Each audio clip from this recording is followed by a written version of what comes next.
adoration. Let's thank him for his faithfulness, for the way he has kept us. Let's thank our Father in heaven for giving us the opportunity to be part of this evangelism weekend. Let's appreciate him for what he has done in our lives. In particular, let us thank him for salvation of our souls. Let's thank him for the mandate he has given to us to preach the gospel throughout and to the end of the world.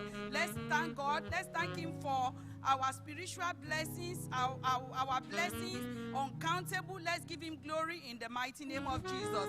Let's ask God that even as we are about to listen to his words now, that he will open our eyes of understanding in the mighty name of Jesus, that his power will be greatly manifested in our lives in the mighty name of Jesus. The Bible says that the entrance of his words bringeth understand. Let's ask that even as we listen today, that we will understand him more and more, will grow closer to him in the mighty name of Jesus. In Jesus' name we have prayed. Ancient of days, King of glory, want to thank you. We appreciate you, Father, because there is none like you. We give you all the glory for what you have done in our lives. Thank you, Father, for the opportunity to be part of this evangelism weekend once again. Thank you for keeping us since last year, despite all the storms that went through. So many water has passed under the bridge, but you kept us. We are grateful. We ask, oh Lord God, that even as we celebrate this weekend, help us to do more of your will in the mighty name of Jesus.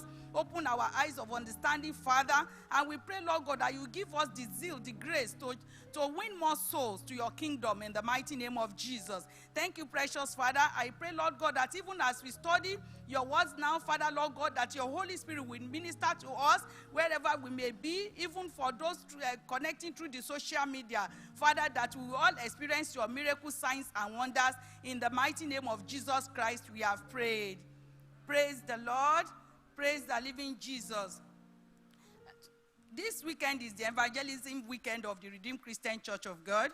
And so we want to congratulate all those in missions, the counselors, CRFI, and evangelism department. We thank God for the grace of God in your life, and we pray you will never be tired of doing the work of God in Jesus' name. The reward follow those that do the work of God will follow you and your family in the mighty name of Jesus. So this celebration starting from today will go on till 21st of March. Praise the Lord. I want to let us know that the theme for this weekend, for this evangelism weekend, is with wings like eagles. With wings like eagles. Today we'll be looking at a special topic, and our topic for today is preparing for the winds and storms. Preparing for the winds and storms. I pray that every wind and storm in our life, the Almighty God will calm it in Jesus' name. Our Bible text from today is taken from the book of John, chapter 16, verse 33. John, chapter 16, verse 33.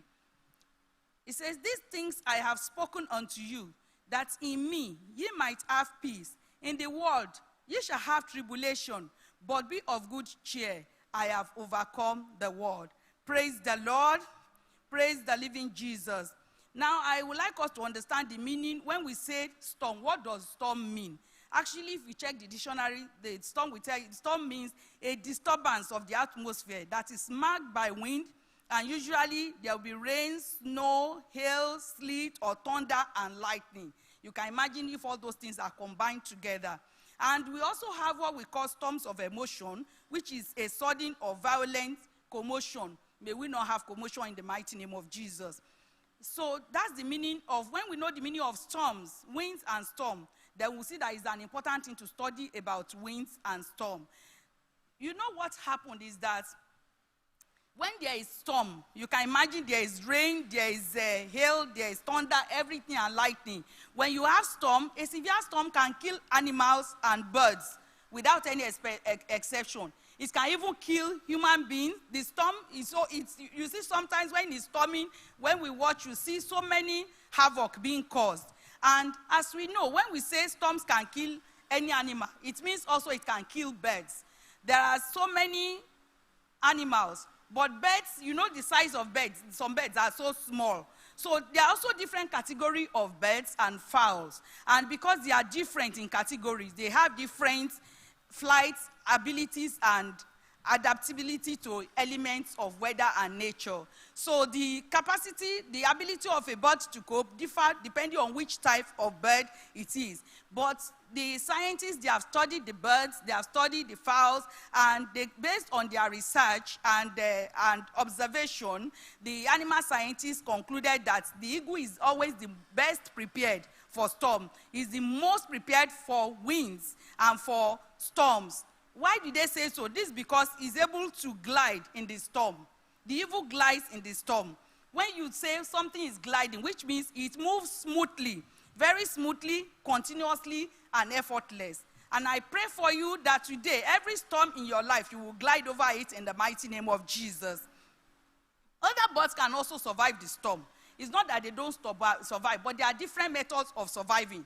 The eagle will be out there gliding on the storm, but for other kind of birds, they can look for a micro-habitat, just somewhere to hide. But there is a problem. When they hide, then that means it reduces their capability to go and look for food during that period. That means they will be inactive. And if they are inactive, that means foraging for food becomes a major problem for them. And we know not all birds can store food in the body. Even if they store food in the body, there is a limit of how long it can take them. So it may not give them much energy for too long. So that means if the eagle was thinking that when storm comes, he will go and hide in an habitat, then he will be short of food after a long time, will get weak. So, but the eagle, we say, he will not go and hide from the storm, but he will actually glide over the storms. So we need to see, if that is the case, then we want to ask, how does the eagle prepare for storm? How does the eagle prepare for the storms? We have lesson to learn here as children of God. How does the eagle prepare for storm? The first thing he does is that he sees it ahead of time. He sees the storm beforehand. He sees it ahead of time. Let's look at the book of Ephesians chapter 1, verses 17 and 18. Ephesians 1, 17 and 18. It says, that the God of our Lord Jesus Christ, the Father of glory, may give unto you the spirit of wisdom and revelation in the knowledge of him. Verse 18, the eyes of your understanding being enlightened, that ye may know what is the hope of his calling, and that the riches of the glory of his inheritance in saints. So, how does eagle know? The relationship here is that as children of God, if we are preparing, that means we will have the Spirit of God in us that can give us revelation. We're able to foresee. Somebody knows that, oh, if I fornicate, there's punishment for it. If I commit adultery, there's punishment for it. And somebody knows when there is a temptation coming, you know when to run, when to to flee from appearances of the devil. Sometimes even God reveals in dreams, through his words, through his Holy Spirit to us. So just like we read that the eagle sees ahead, we as children of God, the Lord has given us what we need to be able to see ahead. If we are dwelling in his place, then we are able to see ahead. I pray in the mighty name of Jesus that the Lord will give us revelations that will take us to the next level in the mighty name of Jesus. The second way the eagle prepares is that he propels himself to higher height. He takes himself to higher height. You will not see eagles flying low. Eagles, they always fly very high. Let's look in the book of Ephesians chapter 1, verses 19 to 22. Ephesians chapter 1, verses 19 to 22.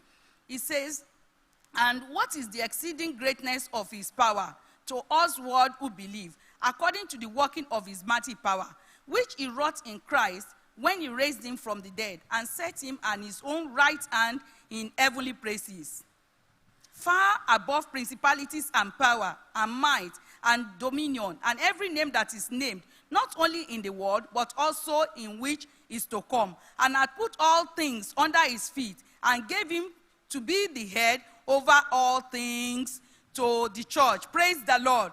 You see, when we say the eagle propels his head to higher heights, what we have seen in that passage is that God is seated with God above all principalities and powers and might. So, and he has dominion. The same place where Christ is, that's where we are supposed to be seated spiritually. We are supposed to sit there spiritually. That means above power. Before you can sit above power and principalities, you must live a holy life. You must be someone who is obedient to the word of God. So, you see, just as physically the eagle propels itself to a higher height, we as Christians, as born-again Christians, can also propel ourselves to higher heights. And I pray the Lord will give us the wisdom to do so in Jesus' name. The third way the eagle prepares itself is that if he's caught in the storm and the storm comes, he does not struggle with the storm at all. What he does is that he's not busy flapping his wing and struggling with the storm. He just locks his wings and gets aided by the storm to go higher. Also, we as children of God, we need to be prepared to foresee ahead. And then when there is storm, we don't need to struggle. You will not run helter-skelter in the mighty name of Jesus. Let's look at the book of 1 Peter 1:7.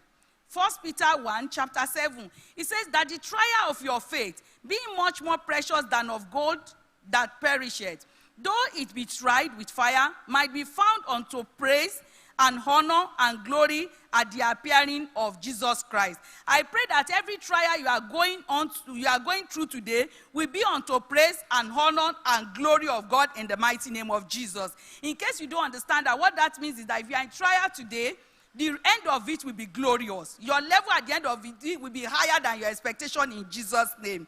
Praise the Lord. So now we have seen how the eagle prepares itself in 3 ways. So how can we prepare for storms as children of God? First, we have to understand what storms mean, because I'm talking storm.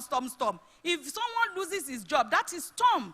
If somebody has sicknesses or somebody has bad medical reports, is waiting for the fruit of the womb, those are storms of life. If you have issues with your relationship, in your marriage, that is a storm of life. If you have issues with your career, with your business, that is a storm of life. If you are poor, that is a storm of life. Those are the things we call, anything that prevents the glory of God being revealed in your life is called storm. So, what is the best way to prepare for storm? The best way to prepare for storm is to have Jesus in your boat. Have Jesus in your boat. That is the best way.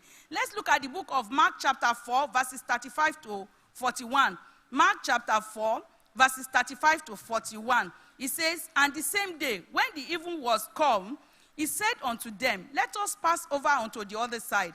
And when they had sent away the multitude, they took him even as he was in the ship. And there was also with him other little ships. And there arose a great storm of wind, and the waves beat into the ship, so that it was now full. And he was in the hinder part of the ship, asleep on a pillow. And they awake him and say unto him, Master, carest thou not that we perish? And he arose and rebuked the wind, and said unto the sea, Peace, be still. And the wind ceased, and there was a calm. And he said unto them, why are ye so fearful? How is it that ye have no faith? And they feared exceedingly, and said one to another, what manner of man is this, that even the wind and the sea obey him? We know that story.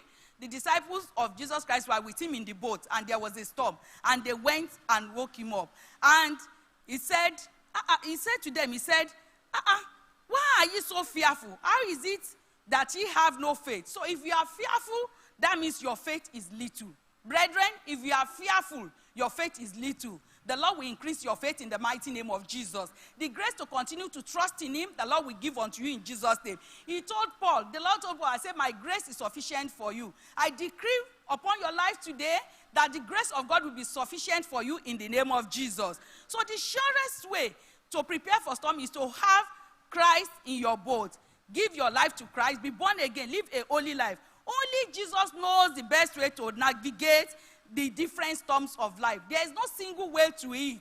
It's God that can teach you. So it is not in terms of storm. You run helter-skelter. Imagine if the disciples were just getting down to go and look for Jesus across. Would they even make it there? So please, my brethren, I encourage us to stay with God. Stay with God. Stay in the presence of God all the time, so that He will hold your hand to navigate different storms of life in Jesus' name. Because there are so many ways to navigate this storm. It could be, Jesus could say, like he said in that passage, peace, be still. It could mean that Jesus Christ will say to your situation today and say, peace, be still. Over that thing that have troubled you so much, you have cried so much concerning, he can say, peace, be still. He could, if it's for his own glory, he could also say, you know what, I will take you through. So he can take you through the storm And I pray, in the case where it is meant for his glory, he will take you through the storm in the mighty name of Jesus. I will look in the book of Acts 14, 21 to 22. He says, and when they had preached the gospel to that city and had taught many, they returned again to Lystra and to Iconium and Iconium, confirming the souls of the disciples and exhorting them to continue in the faith, and that we must, through much tribulation, enter into the kingdom of God. I pray you will enter into the kingdom of God in the mighty name of Jesus. And brethren, I encourage you tonight, continue in the faith. Look at what is said in John 16:33. John chapter 16, verse 33. He says, these things I have spoken unto you, that in me ye might have peace. In the world ye shall have tribulation, but be of good cheer. I have overcome the world. I pray from today, the peace of God will dwell in your heart in Jesus' name. He already told you, you don't need to go to a seer or to a herbalist or run helter-skelter for any ear. God has already prophesied. He said that there will be tribulations. There will be, that in the world, ye shall have tribulations. But be of good cheer, be joyful. The Lord will fill your heart with joy today in the mighty name of Jesus. So I'm telling you, brethren, the Lord is able. He is able to take you through whatever you are going through today. And he will never leave you alone in the name of Jesus. In his words, he says, we are more than conquerors. If we look in the book of Romans, chapter 8, verses 35 to 39, Romans 8, 35 to 39, it says, who shall separate us from the love of Christ? Shall tribulation or distress or persecution or famine or nakedness or peril or sword? As it is written, for thy sake we are killed all the day long. We are accounted as sheep for the slaughter. Nay, in all these things we are more than conquerors through him that loved us. And I decree into your life, you are more than conquerors today in the name of Jesus. It says, verse 38, for I am persuaded that neither death nor life, nor angels, nor principalities, nor power, nor things present, nor things to come, nor height, nor depth, nor any other creature shall be able to separate us from the love of God, which is in Christ Jesus our Lord. Nothing will separate you and your family from the love of God in Jesus' name. Remember, the Bible says, if God is for us, who can be against us? No one. Finally, my brethren, I want to encourage you by telling you the advantages of having Jesus in your boat. There are so many. What are the advantages of having Jesus in your boat? There are so many advantages. You know, as we have read, the storm will surely come because they are part of life. There is nobody that is problem-free. We all have different prayer requests. But with Jesus with you, he will eventually calm your storm in Jesus' name. I don't know what you are going through today because you are part of today's evangelism weekend. The Lord Almighty will calm your storm in the mighty name of Jesus. He will speak to your fears and worries in the mighty name of Jesus. He will bring comfort and peace to you in the mighty name of Jesus. Let's look at 2 Corinthians chapter 1, verses 3 to 5.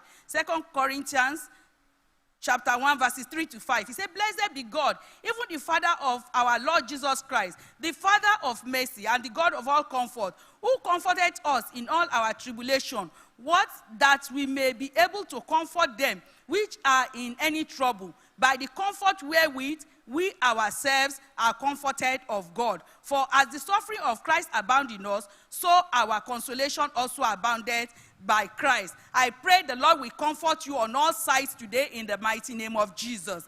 Also, let's look at 2 Corinthians 7:4. 2 Corinthians 7:4. It says that great is my boldness of speech toward you. Great is my glorying of you. I am filled with comfort. I am exceedingly joyful in all our tribulations. No matter what you are going through today, I pray, Lord God, that you be in the name of Jesus, that you shall be joyful in Jesus' name. The Lord will take sorrows and depression away from your lives in Jesus' name. He will give you a new season of rejoicing and of overflowing joy in Jesus' name. So we have looked at two advantages. The advantages of having Jesus in your boat, because why? Because storm is a part of life, and when he is with you, he will eventually calm your storm. The second thing, that he will speak to your fears and worry. And lastly, the third advantage is that we receive a revelation of his power and might in the midst of storms.